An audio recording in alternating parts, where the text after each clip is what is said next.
It's great to be joined here once again with Barry Hearn. Barry, I remember standing here with you last year saying how what a wonderful year of darts we've had and how it seemed to be taking over from boxing. Well, it's bigger and better this year, but we've had a bit of a resurgence in the boxing world too. Huge resurgence. Boxing in the last 18 months, unless you're blind, has changed. The demographic of the audience, to my mind, has changed. The shows are bigger and better. You'll never get it right 100% in boxing because there's too many variables, but there's certainly the industry, if you want to call it, is I think it's bigger than it was if I go back to my so-called glory days, Eubank, Ben, Watson, that's those sort of days. It's bigger today, and the opportunities for the fighters is bigger, and the fans are I think more, there's probably more casual fans. You know, the traditional fans that you always know you're going to sell a ticket to, there are just a few hundred of those. What you always need to do in sport is spread the word. And what we've done, I think Eddie's done an unbelievable job with his team, especially on social media. He's taken the sport outside the closed shop fraternity of fight fans into the wider spectrum of the British sports fan to make boxing an evening out of choice. And it's working. I've been a boxing fan since I can remember. But I honestly can't remember, and I'm probably going to be corrected by all the people that watch this video, but I can't remember a time when we've had 12, 13 world champions. Well, nor do I. I mean, you can always make a case there's too many belts, and the old traditionalists will say that. It doesn't really matter. The fact is there's 12 or 13 British fighters with a world championship belt around them that they'll be able to remember for the rest of their life, and hopefully it can help to change their life, which is why they start boxing to start with. So we're in a good place.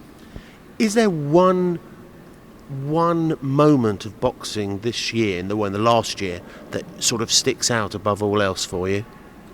There's so many this year. It's been such an exciting year. I mean, from the point of view of unsung heroes, I think Jamie McDonnell's career, boxing away from home for huge purses and winning both fights, has been an inspiration to see a young man, that was a world champion, but it's not just being a world champion, it's being a famous world champion. That's how boxing's about making money. We can't kid ourselves. It's a dangerous sport. You've got to get well paid. And Jamie McDonnell has taken his chances and changed his life by it. I'd have to say the emergence of Anthony Joshua, to my view, to being the number one heavyweight in the world now, and I'll talk more about that in a minute, because I think his journey is something that is going to fascinate a lot of the casual fans, people that are interested in heavyweight boxing as a spectacle. And when I say number one heavyweight in the world, I don't mean to say he hasn't got a lot to learn or he hasn't got a lot to improve on, but I'm only saying in comparison to what else is out in the market. We're not in the halcyon days of Holmes and Frazier and Spinks and Foreman. These days there's not terrific number of good heavyweights out there to be perfectly brutal, and Anthony Joshua, I think, at this stage is the best of the lot, but he's still going to get better, which is a bit scary for those that are out there. But watching his career as a man and as a fighter develop, I find very motivating. I think I've enjoyed a lot of kids starting off in their career, and you watch them, you get associated with them. I mean, I've got my favourite little Sam Eggington in Birmingham that I'm very keen on, because I like rags to riches stories. I like kids that started off, as I started off, if you like, in a working class life, and you make an effort, you get lucky, and you make it count.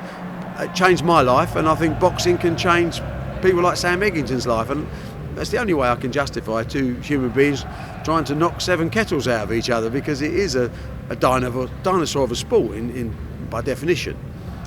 A few unusual moments that have taken place over the year in recent weeks and months. One, Chris Eubank Jr. What's the story with that? Well, I'm a little bit perplexed by it. I mean, I think with my association with Chris Eubank over 20 odd years, he's often left me perplexed, usually to my amusement. And I wouldn't have a bad word said against him, because I think he was an outstanding athlete.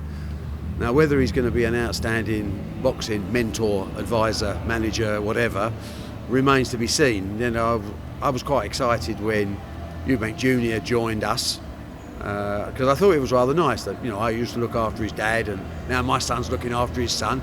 I hope they could have as much fun on their journey as I had on mine, but it was not to be, and I do question senior's judgment, to be perfectly honest with you, and I hope it doesn't act to the detriment of his son's career, who I think is an outstanding fighter with great potential. But you see, the idea of Chris's idea is very much of the tail wagging the dog, in his eyes, that the fighter is always in total control. In fact, it doesn't work like that. It's a partnership, and you have to have both sides being understanding of the other's needs and requirements. It's not a question of laying down the law. That's as bad as it was in the early days of promoters that used to own boxers. That was abhorrent. But the idea of the talent is the governor at every level is also not right. It doesn't work like that. And time will tell, and one hopes that Senior will see that there is a way forward, and the door is always open for him if he wants to come and talk about it. But it's very much on a question of a partnership. We don't work solely for people. You know, we run a proper business, and that has to be understood. And both sides have to be respected. And if they're not, it doesn't work in any relationship. Can't work in the ring, but I think what you're saying is outside of the ring, it needs to be a win-win scenario. You need to have, as we've got, say, with Anthony Joshua. I mean, Anthony Joshua is the boss man because without him, there's no show. But he's got enough sense to know that he has to talk to specialists, and we are specialists, as we have been over 40 years in this business, one of the leading sports promotion companies in the world. We don't get to our size unless we're quite good at what we do, and it would make quite sensible comment to listen. Someone once said that someone that defended themselves in court had a fool for a client, and this would be a similar situation. One other issue before we just move briefly on to the future. The social media drums have been on fire with a little sprat regarding Sky pay-per-view, Box Nation. What's the story behind that? I really can't understand. I mean, perhaps I'm getting old. We have a 6-year deal with Sky, which is exclusive on both sides.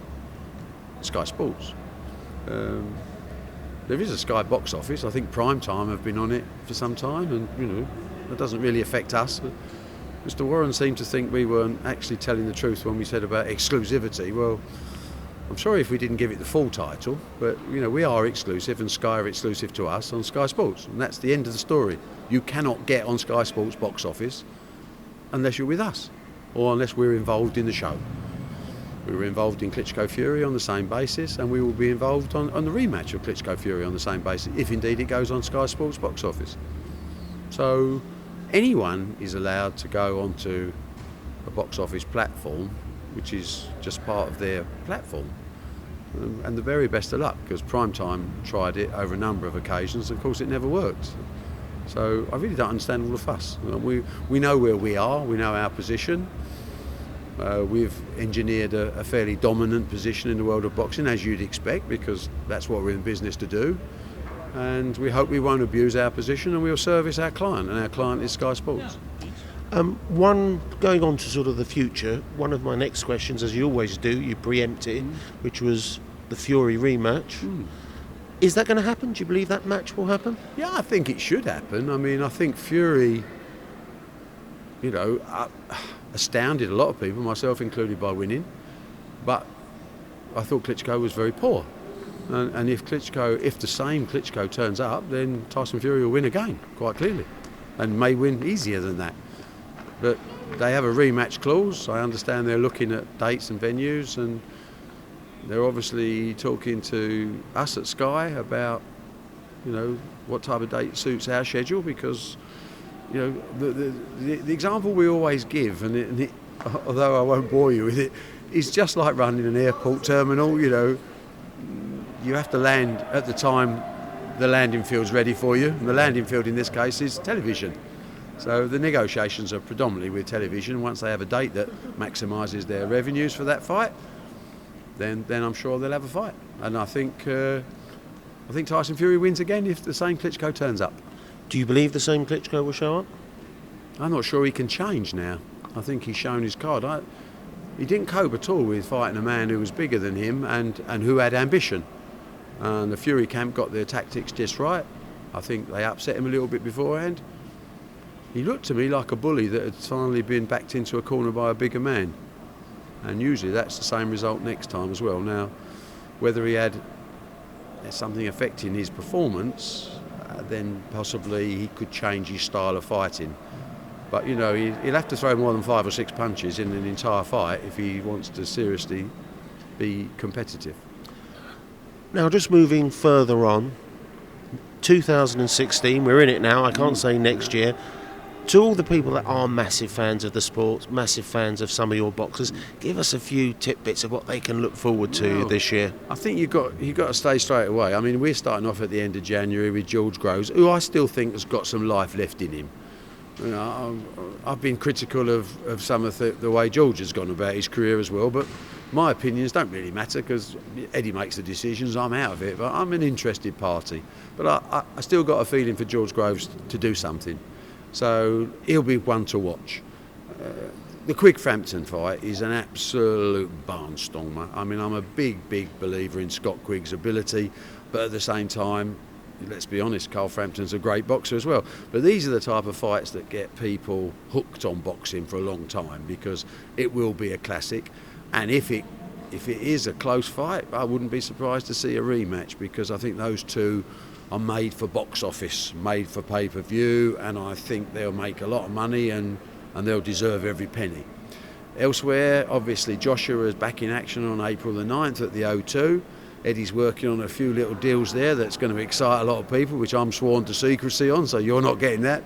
But every time Anthony Joshua steps in the ring, it's a special occasion, and the sold-out signs will be there within an hour of tickets going on sale. And yeah, the story carries on rolling, doesn't it? We've got Anthony Crolla coming up. You know, he's got his mandatory or possibly, who knows, unification fight. Lovely boy, and actually an improving fighter. You've got Ricky Burns looking to make a comeback. You've got Mitchell still, I think, harvering one last go. But you know, there's an awful lot of kids out there. You know, Eggington's got possibly Bradley Ski or Frankie Gavin in a big domestic clash. Everywhere you go, there's big fights being made. And this is great to inspire young kids because they want those big fights as well. But you know what? Remember the aircraft circling. You've got to take those big fights when they are. The one that I'm desperate to see happen, and it's not personal, it's all about me as a fight fan rather than being involved with anyone, is Brooke Khan. You know, I think, you know, Brooke looks like he's got a fight. It's mandatory because the IBF are being difficult and saying, no, it's due. Khan doesn't seem to be fighting anybody. And I think they both, not Brooke, not Khan, they both need that fight to happen. British fight fans need to happen. I mean, I think it's coming up for 5 years since Amir Khan fought for a world title, isn't it? 2011 when he won his world. You know, so it's one of those fights you say, boys, bang your head together. Sort it out. Let's just do it. It's a 50-50 split. There's no, you know, one may be the world champion, the other one may be a great fighter. It don't really matter because the pot's going to be much bigger than anything you're going to find anywhere else. And Amir, you can't wait for Mayweather and Pacquiao your entire life. And Kel, you need to fight a household name. So can we just do it? Because Baz is 68 in June and he wants to see this before he dies. So I'm not having a pop at Amir Khan. I'm not having a pop at my own fighter, Kell Brook. I'm just saying common sense says, what are we messing about here for?